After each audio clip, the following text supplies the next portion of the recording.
صد شکر که عید آمد، شهد به دهان آمد. عید سعید فطر به همه شما عزیزان مبارک باشد. شعله گل خواجه هستم با تحولات اخیر تاجیکستان و جهان در برنامه خبری رادیو آزادی. موضوع برای امروز 15 ایون. در تاجیکستان نماز عید رمضان برگزار گردید. مفتی کشور در سخنرانی کوتاه درباره صدقه فطر تاکید کرد ولی نگفت که پول صدقه چقدر جمع شد. حقیقت است یا تهمت؟ یک ساکن ازبکستان ادعا دارد که در تاجیکستان استثمار شده است. جانب متهم چی میگوید؟ من مایل آدم گنده میشدم. 8 ماه نمیجا زندگی کرده. خیلی چوا که نباشم رفته یگون جلوه نکرد. معجزه رمضانی سگانیک رو انتظار بود اما چهارگانیک به دنیا آمد. دخترک نوزاد در بین برادرانش پنهان بوده است. وای پسر تولد شود وای دخترچه درست شده ایستاده بوده است. برای همه کنوی ما نامش پنهانه گفته گذاشتیم. اما شروع میکنیم از آن که باری شد و آبخیزی شب گذشته به چند منطقه ولایت سوخت آسیب رسانده است. از جمله در اسفره راهها و 3 پل تخریب شده، باغ و پلیس ها زیر آب ماندند. در 4 جماعت و 2 دهه حاصل زردآلو هم نابود شده است. همزمان بر اثر آمدن سیل در ناحیه مسچو یک قسم نظامی وزارت دفاع ضرر دید. آب حتی به داخل قسم حربی در آمده است. فعلا سربازان از درآمدگاه احتیاطی قسم نظامی روا دارند و برای برطرف کردن عاقبت‌های سیل کمیسیه ویژه تأسیس یافته است. مقیاس و زیان مالی عاقبت‌های سیل در این ولایت هنوز حساب نشده است. آفات طبیعی در شمال تاجیکستان حال و هوای دانه مسلمانان کشور که امروز عید فطر را جشن گرفتند خللدار نکرد. تجلیل عید از صبح صادق و البته از نمازگزاری آغاز یافت. هرچند به گفته شادمان یتیم شماره نمازگزاران در مساجد کشور امسال کمتر و سخنرانی مفتی تاجیک هم در مسجد مرکزی کوتاه بوده است. شادمان یتیم گزارش می‌دهد. نماز عید فطر در مسجدهای تاجیکستان صبح 15 ایون ساعت 6 صبح برگزار شد.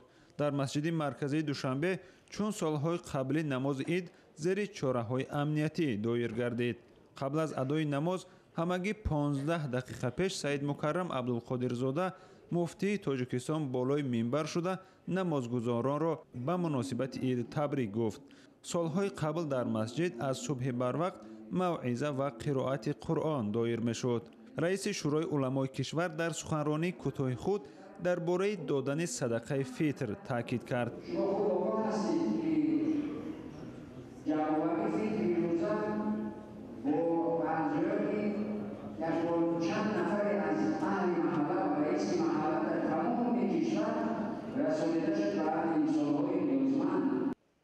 امسال با سپارش مقامات از ساکنان طلب کرده شد که صدقه فطر خود را به مسجدها برده سپارند و مبلغ جمع شده را به شخصان نیازمند خود مقامات محلی تقسیم کند.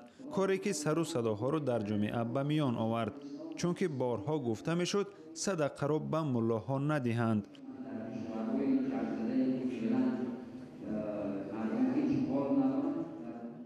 در سخنرانی کوتاه خود سید مکرم عبدالقادرزاده همچنین درباره تأمین امنیت کشور سخن کرده از ساکنان خواست صلح و ثبات را از دست ندهند. در کوچه های شهر ساکنان بعد از نماز گشت و گذار ادامه دارند. خصوصا کودکان از صبح بر وقت به عیدگردک شروع کردند. عید فطر یکی از 2 عید مسلمان هاست که همه ساله با انجام ماه رمضان در تمام جهان تجلیل می شود. شادمان یتیم، آزادی دوشنبه. رو می‌آوریم به موضوع دیگر. مقامات وزارت مدافع آمریکا میگوید هواپیمای بدون سرنشین آمریکایی رهبر طالبان پاکستان را در حدود افغانستان هدف قرار داد. بر پایه گزارش‌های تصدیق نشده محلی این پیشوای گروه مسلح افراطی کشته شده است. مقامات انتظامی آمریکایی به مطبوعات گفتند که حمله شام 14 ایون رهبر گروه تحریک طالبان پاکستان مولانا فضل الله را هدف قرار داد. با اطلاع این منابع هواپیمای بی سرنشین از روز 13 ایون به این سو در فراز ولایت ولایت کنر که در مرز پاکستان و افغانستان واقع است پرواز میکرد. مقامات آمریکایی گفتند که آنها درباره وضع صحتی فضلالله اطلاعی ندارند، ولی مطبوعات محلی پاکستان درباره کشته شدن رهبر تحریک طالبان پاکستان خبر نشر نموده است. طبق اطلاع محلی، مولانا فضلالله حمله‌های جنبش افراطی در شهر پشاور را نظارت کرده. به احتمال زیاد او در سال 2012 حمله به ملولا یوسفزئی را که بعداً برنده جایزه صلح نوبل گردید سرپرستی کرده است. برمیگردیم به تاجیکستان. وزارت کارهای داخلی تاجیکستان به تفتیش قضیه یک شهروند ازبکستان شروع کرده است که به ادعای او چندین ماه استثمار شده است.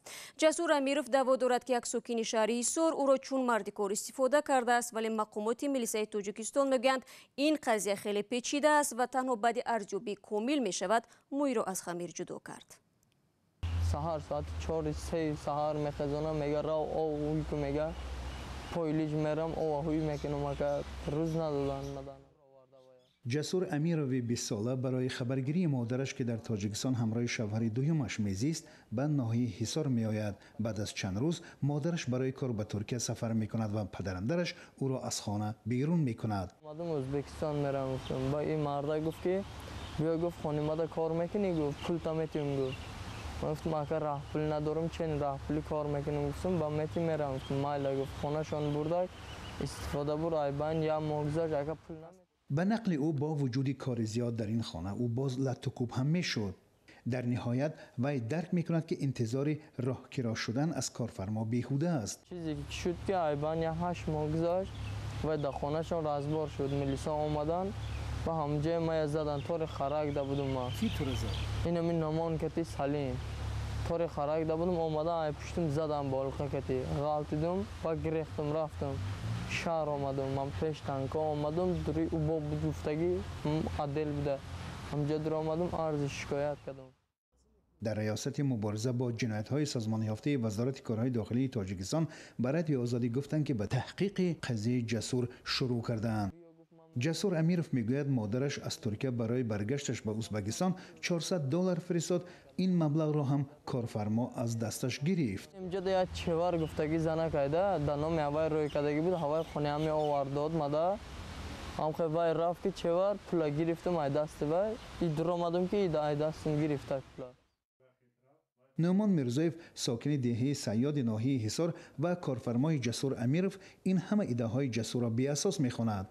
دو ماشین همه او با آوردن، گفتن که این همه خیلی آدمه. من گفتم خب شما گفت این آدم گفته عذاب دادگین، شما داکیومنتاش گرفتید، پولش نگرفتید، میل دادید، کار میفرماندید. من گفتم اکا جان من خیلی کار نکردم.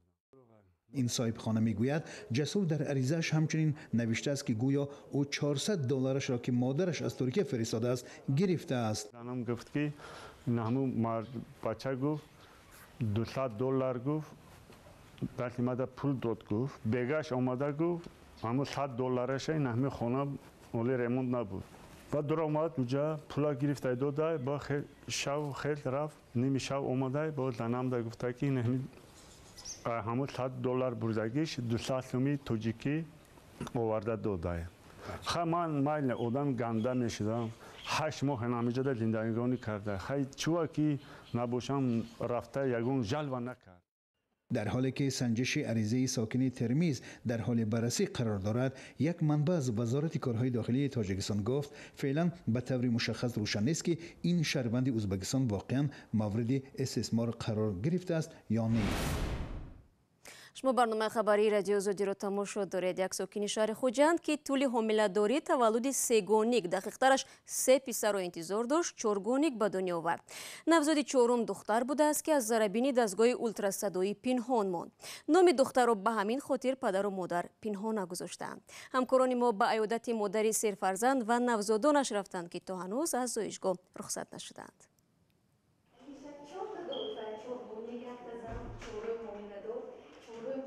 دختران زایشگاهی سوختند که به همدیگر مژده میرسانند. شب 12 به 13 ایون در این زایشگاه 4 گانگی به دنیا آمد که برای طبیبان واقعی نادر است. مادر را گروه آمده تبریک میکنند و از وضع نوزادها خبر میدهند. аз сабаби норасида буданашон айни ҳол дар толори шӯъбаи эҳёи навзодон ҳозир назорати интенсивӣ гузаронида шудааст. назокат ҳодибоева модари чоргоникҳо дар арафаи иди рамазон ба дунё омадани кӯдаконро падидаи хуб унвон мекунад. худоя чизеш манам зене худоя як мӯъҷизаш ме моҳи шарифи рамазон амда мана чизе шуд аввали худо мана духтуро дастгирӣ кардан. 3 писар бо вазни аз 2.2 то 2.7 килограмм ва духтар бо вазни 1.7 килограмм ба дунё омаданд.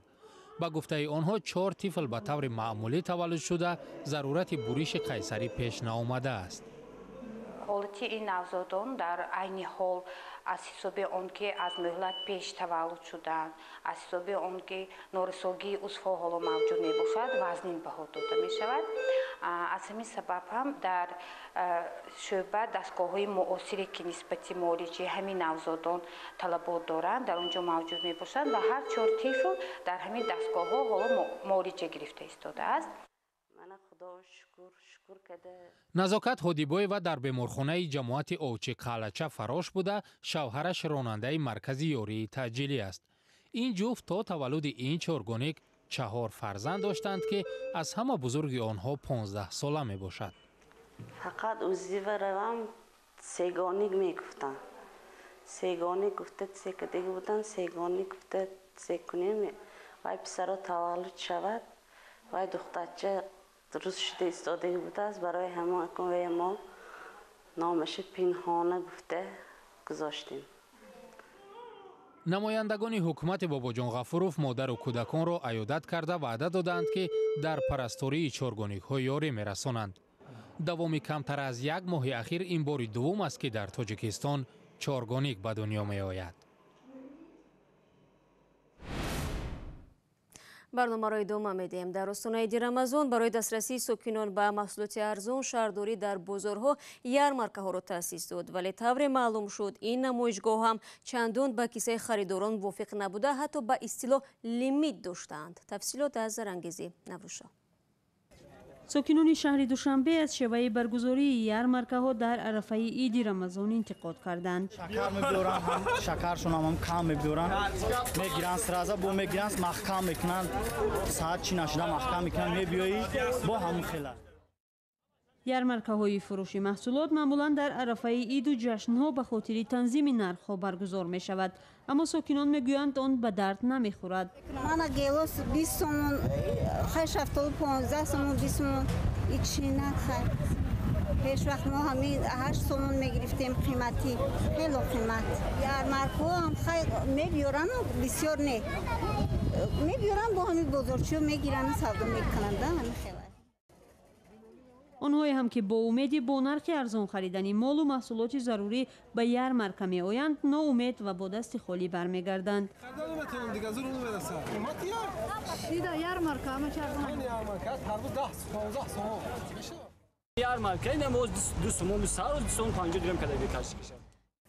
бархе ҳам мегӯянд нархи маҳсулоти намоишгоҳҳо аз бозорҳо фарқ намекунад.